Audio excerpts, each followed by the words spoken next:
Halo, Assalamualaikum warahmatullahi wabarakatuh.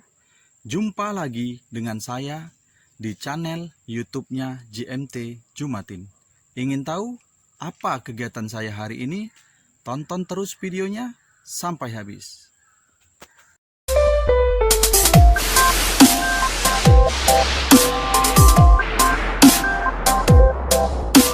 Para teman-teman petani pepaya Kalina, di sini saya akan menjelaskan sedikit tentang pengetahuan saya tentang bagaimana mengatasi hama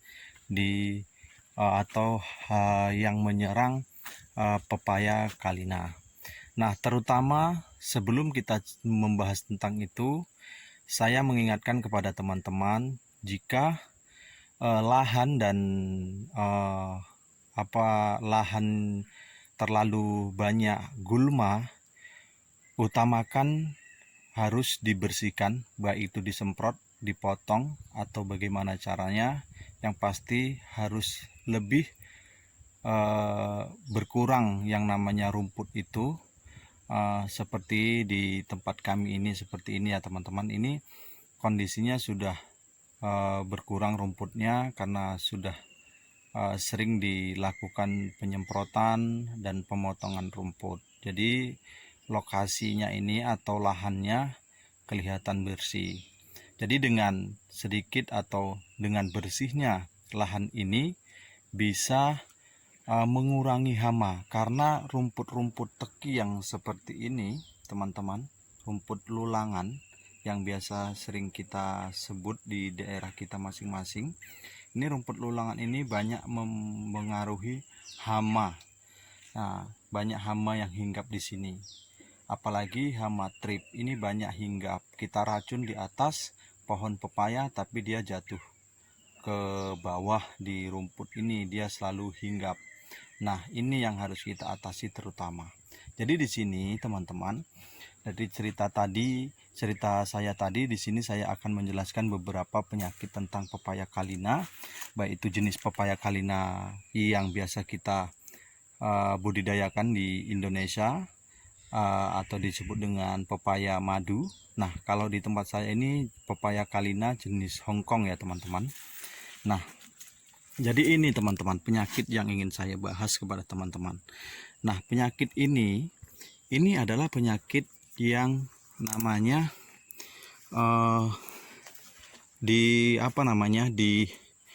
dientup atau ya itulah bahasanya yang gampang. Dia namanya ini dientup oleh hama lalat buah teman-teman. Jadi pepaya ini seharusnya dia masak pada waktunya, tapi karena terkena sengat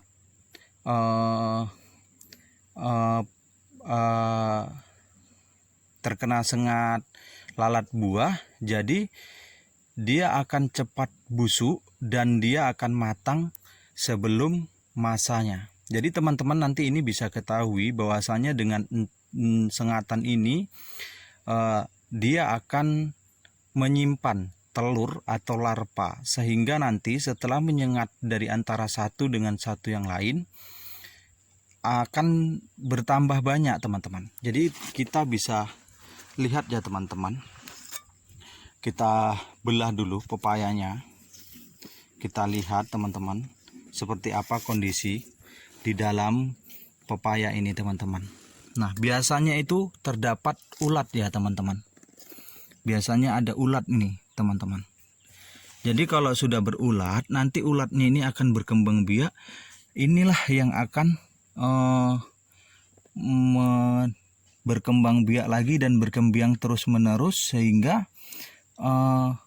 pepaya-pepaya yang lain akan terkena dampaknya teman-teman. Biasanya ini banyak ulat ya teman-teman. Ada larva yang menjadi di dalamnya itu seperti ulat, itulah nanti yang akan berkembang biak. Jadi untuk mengatasinya ini teman-teman, terutama teman-teman harus menggunakan yang namanya perangkap lalat buah. Jadi dengan perangkap lalat buah tersebut dia akan sedikit atau mengurangi daripada hama tersebut. Nah, kalau sudah terjadi seperti ini teman-teman, jika melakukan panen, ini sebaiknya teman-teman lakukan pembuangan di tempat sampah atau tempat pengumpulan buah-buah busuk yang jauh daripada lahan teman-teman. Bisa teman-teman lakukan jika ingin tidak jauh dari tidak menyulitkan pekerjaan teman-teman, gali lubang dan lalu tutup. Nah, karena itu sangat sulit teman-teman. Jadi teman-teman, contoh daripada perangkap lalat buah itu seperti ini teman-teman. Teman-teman bisa memanfaatkan yang namanya botol-botol racun yang berwarna putih.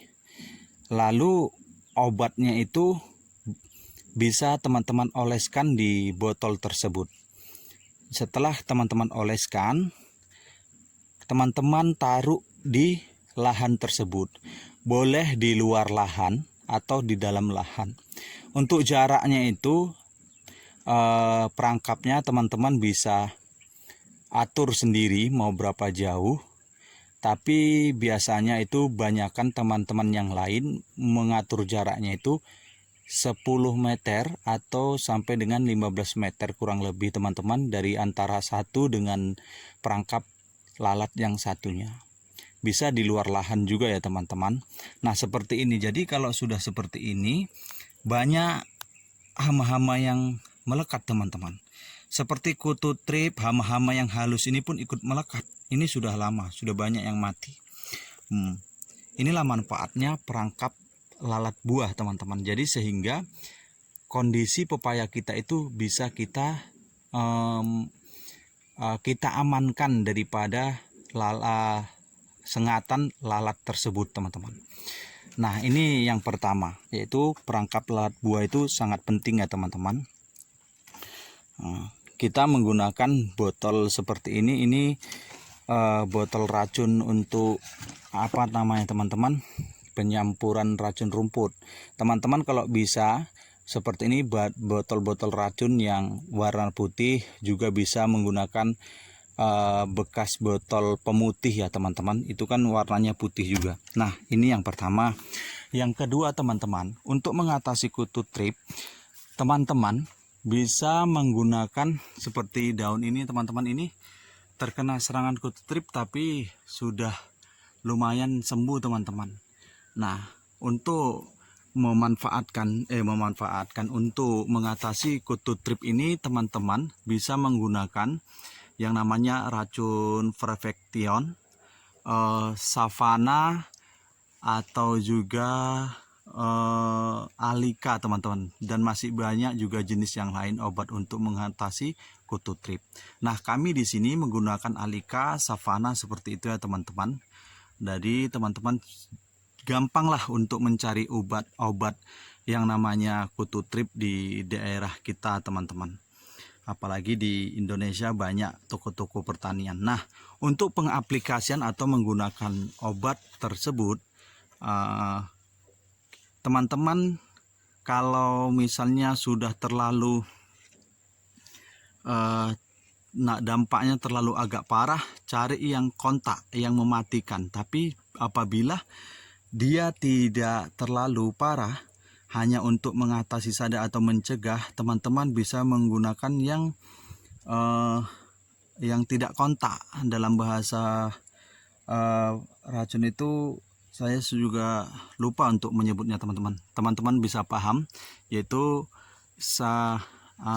yang kontak dengan yang tidak kontak, apa itu namanya bahasanya, teman-teman bisa pahami sendirilah.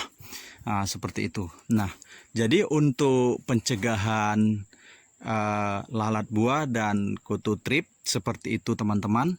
Nah, untuk yang ketiga teman-teman, biasanya kalau seandainya buah itu ada yang masih kecil tapi dia masak separuh teman-teman. Teman-teman kebetulan di sini tidak ada contohnya teman-teman, jadi bisa saya cari agar sabar dulu teman-teman. Seperti ini ada yang buah yang sudah jatuh teman-teman, busuk seperti ini teman-teman, kecil tapi dia sudah busuk jatuh gitu teman-teman. Ini karena sudah busuk lama ya teman-teman. Teman-teman boleh paham sendiri. Nah, kalau yang seperti ini akibat jamur teman-teman. Jadi teman-teman bisa mengatur meracunnya itu menggunakan antrakol. Jadi setiap meracun hama, teman-teman bisa menggunakan antrakol. Campurkan dengan racun hama, langsung menggunakan antrakol untuk menghemat waktu teman-teman. Jadi untuk masalah hama kutu trip dan hama ulat ini, teman-teman bisa melaksanakan meracunnya itu di sore hari ya teman-teman, menjelang maghrib atau malam hari. Nah, di tempat kami kebetulan saat ini teman-teman, kita melaksanakan meracun itu di malam hari. Nah, yang keempat teman-teman, kenapa di Malaysia ini banyak petani pepaya ini membudidayakan pepaya Kalina jenis Hongkong. Yang pertama, dalam pepaya Kalina jenis Hongkong ini dia tahan terhadap serangan hama. Itu yang kedua, yang pertama. Yang kedua, manisnya ini tidak terlalu manis teman-teman, seperti pepaya-pepaya yang ada di Indonesia, pepaya madu. Karena di negara Malaysia mereka tidak menyukai rasa yang sangat pekat manis teman-teman. Teman-teman yang sudah pernah jalan-jalan ke Malaysia mungkin lebih paham.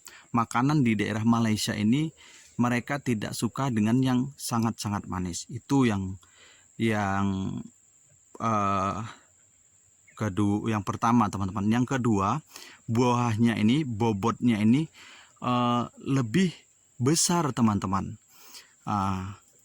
Di sini di tempat kami itu bobot buahnya ini bisa mencapai 3-4 kilo. Kalau pepaya Kalina seperti biasa yang di tempat kita itu bobotnya itu hanya mencapai 2 kilo kurang lebih teman-teman ya. Teman-teman bisa lihat, ini buah yang besar teman-teman. Saya kasih lihat. Nah, ini buahnya besar teman-teman. Nah, ini bobotnya bisa mencapai 3 kilo teman-teman. Bahkan ada yang 4 kilo di awal-awal buah kemarin teman-teman. Jadi seperti itu teman-teman. Kenapa di Malaysia ini lebih menyukai pepaya Kalina jenis Hongkong ya teman-teman. Jadi seperti itu saja informasi dari saya kepada teman-teman. Semoga bermanfaat. Dan kepada para petani pepaya Kalina, tetap semangat dan tetap rawat dengan baik sebagaimana mestinya untuk mendapatkan hasil yang baik pula. Oke teman-teman, terima kasih. Assalamualaikum warahmatullahi wabarakatuh. Jangan lupa like, komen, dan subscribe. Share sebanyak-banyaknya di media sosial teman-teman yang ada. Semoga para petani pepaya mendapatkan informasi yang sama dari channel YouTube-nya GMT Jumatin. Sekali lagi terima kasih. Assalamualaikum warahmatullahi wabarakatuh.